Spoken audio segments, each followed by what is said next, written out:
Step into Value Zone. Value Zone. Hypermart. Button. నమస్తే, నేను విజయ్.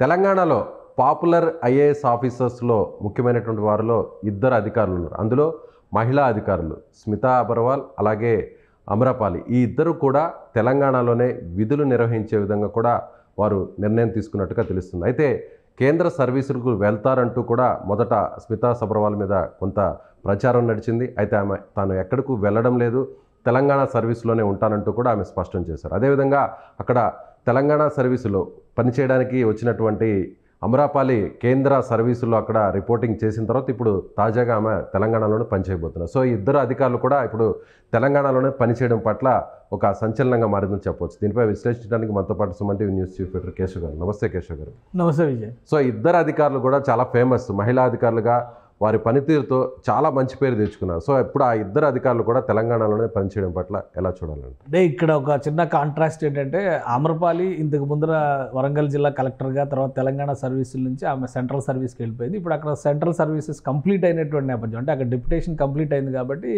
ఆమె హోమ్ స్టేట్కి రిపోర్ట్ చేయాలి. అలానే ఇక్కడ గవర్నమెంట్ మారింది, పరిస్థితులు అనుకూలంగా ఉండొచ్చు. దాంతో ఆమె తన జనరల్ ప్రొసీజర్లో భాగంగానే కొత్త గవర్నమెంట్కి రిపోర్ట్ చేసింది. అట్ ద సేమ్ టైం కొత్త సీఎం కూడా ఆమె విషెస్ చెప్పింది. కాబట్టి ఆమెకి తెలంగాణలోనే సర్వీస్ ఇస్తారు అనేటువంటి ఒక అంచనా ఉంది. ఇక్కడ ఇంకొక కీలకమైనటువంటి అధికారి అంటే స్మితా సబర్వాల్. స్మితా సబర్వాల్ లాస్ట్ గవర్నమెంట్లో ఆమె ఎక్కడి నుంచి చూసినా కానీ, అంటే ఏ డిపార్ట్మెంట్ సీఎంఓ దగ్గర నుంచి చేనేత శాఖ దాకా, తర్వాత అన్ని కీలక శాఖల్లోనే ఇరిగేషన్ డిపార్ట్మెంట్కి సంబంధించి కానీ ఆమె చాలా కీలకమైనటువంటి పాత్ర పోషించింది. గత ప్రభుత్వ హయాంలో జరిగినటువంటి అవకతవకలు కావచ్చు, లేదా ప్రజాధనం దుర్వినియోగానికి సంబంధించినటువంటి అంశాలు కావచ్చు, వాటిలో కూడా ఆమెను క్వశ్చన్ చేసేటువంటి అవకాశం ఉంటుంది అనేటువంటి ఆలోచన ఉంది. ప్లస్ గవర్నమెంట్ మారి ఇప్పుడు 10 రోజులు అయిపోయింది. కానీ అంటే కొత్త గవర్నమెంట్ వస్తుందని కన్ఫర్మ్ అయ్యి 10 రోజులు అయింది, వారం రోజులు అయింది. గవర్నమెంట్ ప్రమాణ స్వీకారం చేసి పూర్తి స్థాయిలో మంత్రివర్గం అన్నీ సెట్ అయ్యి కూడా, కానీ ఇంతవరకు ఆమె ఎవరికి రిపోర్ట్ చేయలే, కనీసం కర్టసీ విజిట్ కూడా ఎవరితో కలవాల. అలానే ఇమీడియట్గా ముఖ్యమంత్రి ఫస్ట్ చేసినటువంటి రివ్యూ ఇరిగేషన్ శాఖకు సంబంధించి ఆ ఫస్ట్ చేసినటువంటి సెట్ ఆఫ్ రివ్యూస్లో ఇరిగేషన్ శాఖ కూడా ఉంది, కానీ ఆమె ఆ మీటింగ్ కూడా అటెండ్ కాల, రివ్యూ మీటింగ్ కూడా. ఇవన్నీ చూసినాక అందరూ ఏమనుకున్నారంటే ఆమె సెంట్రల్ సర్వీస్కి వెళ్ళిపోతుంది, ఆల్రెడీ దరఖాస్తు కూడా చేసుకున్నారు, ఇక్కడ ఉండేటువంటి పరిస్థితి లేదు, ఒక డిసప్పాయింటింగ్ సిచ్యువేషన్లో ఉన్నారనేటువంటి వార్తలు వచ్చినాయి. ఇప్పుడు లేటెస్ట్గా ఆమె ట్వీట్ చేశారు, నేను ఎక్కడికి వెళ్ళట్లేదు, ఇదన్నీ అవాస్తవం, నేను తెలంగాణ స్టేట్లోనే ఉన్నాను, తెలంగాణ స్టేట్ ప్రస్థానం ప్రారంభించడంలో భాగస్వామిని అయినందుకు గర్వపడుతున్నా, అది యథాతథంగా కొనసాగించాలనుకుంటున్నా అనేటువంటి ఒక మెసేజ్ అయితే పబ్లిక్ ఇచ్చారు. కాబట్టి గవర్నమెంట్ ఎలా ట్రీట్ చేస్తుంది, ఇప్పుడు ఇక్కడ ఆమె ప్రజెంట్ ఇరిగేషన్ డిపార్ట్మెంట్కి ఇన్ఛార్జ్ ప్రిన్సిపల్ సెక్రటరీగా ఉన్నారు. అంటే చాలా ఆమె ఇంకా ఆ డిపార్ట్మెంట్కి హెడ్ ఆమె, కానీ ఆమె రివ్యూకి అటెండ్ కావాలి. కాబట్టి గవర్నమెంట్ దీన్ని ఎలా తీసుకుంటుంది, ఎలాంటి పోస్టింగ్ ఇస్తారు, ఇవన్నీ కూడా ఆధారపడి ఉన్నాయి. ఆమె అయితే ఉంటాను అనేటువంటి క్లారిటీ ఇచ్చింది కాబట్టి బహుశా గవర్నమెంట్కి, ఇప్పుడు గవర్నమెంట్లో ఎవరికి ఆ డిపార్ట్మెంట్కి రిపోర్ట్ చేయాలంటే ఉత్తమ్ కుమార్ రెడ్డి గారు ఆల్రెడీ రివ్యూ చేశారు, కన్సర్న్ మినిస్టర్ ఇప్పుడు ఆయనే, కాబట్టి ఆయనకి రిపోర్ట్ చేయాలి.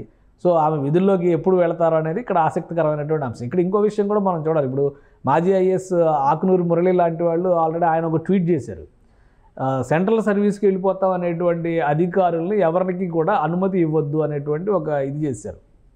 రాష్ట్రంలో హెలికాప్టర్లో వెళ్ళి పనులు సమీక్షించేటువంటి ఏకైక ఐఏఎస్ అధికారిని ఆమె స్మితా సబర్వాల్ను ఉద్దేశించి, కాబట్టి మీరు అటువంటి అనుమతులు ఏవి ఇవ్వద్దు, గత ప్రభుత్వ హయాంలో అధికారం చలాయించి ప్రజాధనాన్ని దుర్వినియోగం చేసి లేదా అవినీతిలో భాగం పంచుకొని ఇప్పుడు మాకేమీ సంబంధం లేదని సెంట్రల్ సర్వీసులకు వెళ్ళిపోవడం కొంతమంది ఐఏఎస్లకి ఫ్యాషన్గా, ఐఏఎస్లు ఐపీఎస్లకి ఫ్యాషన్గా మారింది.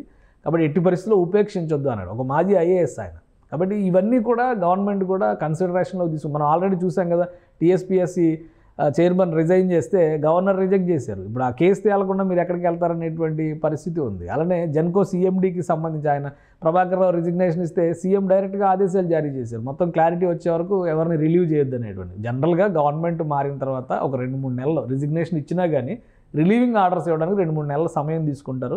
ఈలోపు జరిగినటువంటి కార్యకలాపాలు అన్నింటినీ కూడా మదింపు చేసి అందులో ఉండేటువంటి ఇబ్బందులు, అవకతవకలు లేదా సరిచేసేయవలసినటువంటి అంశాలు ఏమైనా ఉంటే కనుక దాని మీద ఫోకస్ పెడతారు. కాబట్టి ఇది జనరల్గా జరిగేటువంటి ప్రక్రియ. కానీ తెలంగాణలో ఏమైపోయిందంటే మళ్ళీ అధికారంలోకి మనమే వస్తాం అనేటువంటి ధీమా ఎక్కువ అవడం వల్ల కొంతమంది మంత్రులు కానీ కొంతమంది అధికారులు కానీ ఎలా అయితే ఇప్పుడు అహంకారం వలన ఇదంతా జరిగింది అన్నారు కదా, ఆ అహంకారాన్ని తలను మించి ఒక 10 అడుగులు పైకి మోనోపోలోగా వ్యవహరించారు. కాబట్టి వాళ్ళందరూ కూడా ఇప్పుడు కొంత అలజడికి గురవ్వాల్సినటువంటి పరిస్థితి ఉంటుంది. వాళ్ళని గవర్నమెంట్ ఏ విధంగా ట్రీట్ చేస్తుందో కూడా మనం చూడాల్సి ఉంటుంది. ఆల్రెడీ ఒక పర్సన్ మనం చూసాం, స్టీఫెన్ రవీంద్రని తీసుకెళ్లి డీజీపీ ఆఫీస్కి అటాచ్ చేశారు. సీనియర్ మోస్ట్ ఆఫీసరు, ఒకప్పుడు ఆయనకి చాలా స్ట్రిక్ట్ ఆఫీసర్ అనేటువంటి పేరు ఉంది. ఈ మధ్యకాలంలో జరిగినటువంటి పరిణామాల తర్వాత ఆయన్ని డీజీపీకి అటాచ్ చేసి పెట్టారు. పోస్టింగ్ ఇస్తారు, బట్ ఏంటంటే దట్ ఇట్ సెల్ఫ్ ఒక ఇండికేషన్ అనమాట, వాళ్ళు వన్ సైడ్గా పనిచేశారు అనడానికి ఒక నమూనాగా దాన్ని మనం చూడాల్సి ఉంది. సో ప్రభుత్వాలు మారిన తర్వాత జనరల్గా అక్కడ ఉన్నటువంటి అధికారులకి వేరే శాఖలకు బదిలీ చేస్తుంటారు, లేదంటే ప్రయారిటీ లేని వాటికి లూప్లో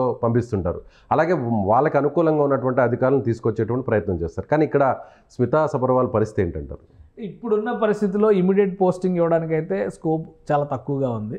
ప్లస్ ఇరిగేషన్ శాఖకు సంబంధించి చాలా కీలకమైనటువంటి అంశాలపైన ప్రభుత్వం ఇప్పుడు మదింపు చేయబోతుంది. మేడిగడ్డ కుంగిపోవడానికి కారణం ఏంటనే దాని మీద మొన్న ఆల్రెడీ ఉత్తమ్ కుమార్ రెడ్డి గారు ఒక స్టేట్మెంట్ ఇచ్చారు.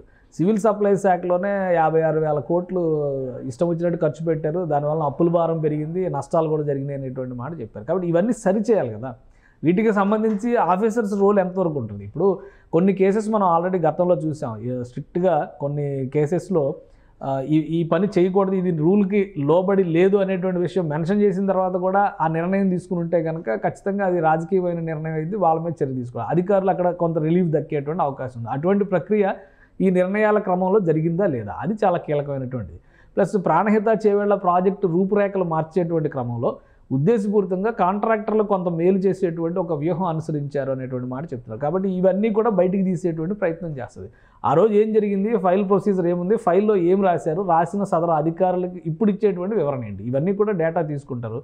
స్మితా సబర్వాల్ చాలా కీలకమైనటువంటి శాఖలో సీఎంఓలో కీలకమైనటువంటి బాధ్యతలు నిర్వహించారు. కాబట్టి ఆమెకి ఇమీడియట్ పోస్టింగ్ ఇవ్వకపోయినా కానీ, బట్ స్టేట్ సర్వీస్లో ఉంటే కనుక వీటన్నిటికీ కూడా ఒక క్లారిఫికేషన్ ఇచ్చే వరకు ఆమె వేచి చూడాల్సినటువంటి పరిస్థితి అయితే. సో మరొక అధికారి అమరాపాలి మేబీ ఇప్పుడు ఆమెను ఇమీడియట్గా పోస్టింగ్ ఇవ్వకపోతే జిఏడీకి అటాచ్ చేసేటువంటి అవకాశం, అంటే జనరల్ అడ్మినిస్ట్రేషన్ చూసేటువంటి క్రమంలో ఏదో ఒక విభాగం బాధ్యతలు అప్పగించేటువంటి స్కోప్ అయితే ఉంటుంది. సో ఇక అమరాపాలి విషయానికి వస్తే ఆమె ఆల్రెడీ సెంట్రల్ సర్వీస్ నుంచి డిప్యుటేషన్ మీద తెలంగాణ సర్వీస్కి వచ్చింది, రిపోర్టింగ్ కూడా చేసింది. సో ఆమెకి ఎలాంటి ప్రయారిటీ ఇచ్చేటువంటి అమరాపాలి తెలంగాణ కేడర్ ఆఫీసరు అయితే లాస్ట్ టైం వరంగల్ కలెక్టర్గా ఉన్నప్పుడు మంచి పేరు వచ్చింది.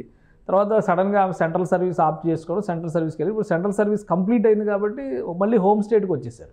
ఇప్పుడు ఇక్కడ ఏం పొజిషన్ ఇస్తారు అనేది ఇంట్రెస్టింగ్. బహుశా సీఎంఓలో కొంతమంది ఆఫీసర్స్ని ఇలా స్ట్రైట్గా నిజాయితీగా ఉండేటువంటి ఆఫీసర్స్ని పెట్టుకునేటువంటి ఆప్షన్స్ పైన ఫోకస్ చేస్తున్నారు. కాబట్టి సీఎంఓలో ఏదైనా కీలక బాధ్యతలు ఇచ్చేటువంటి అవకాశం ఉంది ఆమ్రపాలికి అనేటువంటి మాటలు ఎక్కువగా బయటకు వస్తున్నాయి.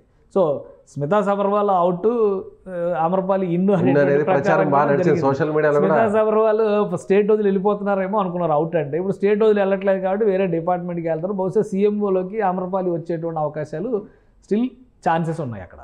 Right sir, thank you so much. ఇది స్మితా సబర్వాల్ అలాగే అమరాపాలికి సంబంధించినటువంటి ఖచ్చితంగా విధులైతే మాత్రం వారు తెలంగాణలోనే నిర్వహించబోతున్నారు. అయితే స్మితా సబర్వాల్కి ఎలాంటి శాఖను కేటాయిస్తారు, ఎలాంటి శాఖలో ఆమెను అపాయింట్ చేసేటువంటి దానిపైన ఇప్పుడు సర్వత్రా ఆసక్తి నెలకొందని చెప్పుకోవచ్చు. అదేవిధంగా నిజాయితీ కలిగినటువంటి అధికారినిగా పేరు తెచ్చుకున్నటువంటి అమరాపాలికి కూడా సీఎంఓ లాంటి శాఖలో ఆమెకు విధులు నిర్వహించే అవకాశం కల్పించే పరిస్థితులు కనిపిస్తున్నట్టుగా స్పష్టం కనిపిస్తుంది. Thank you so much.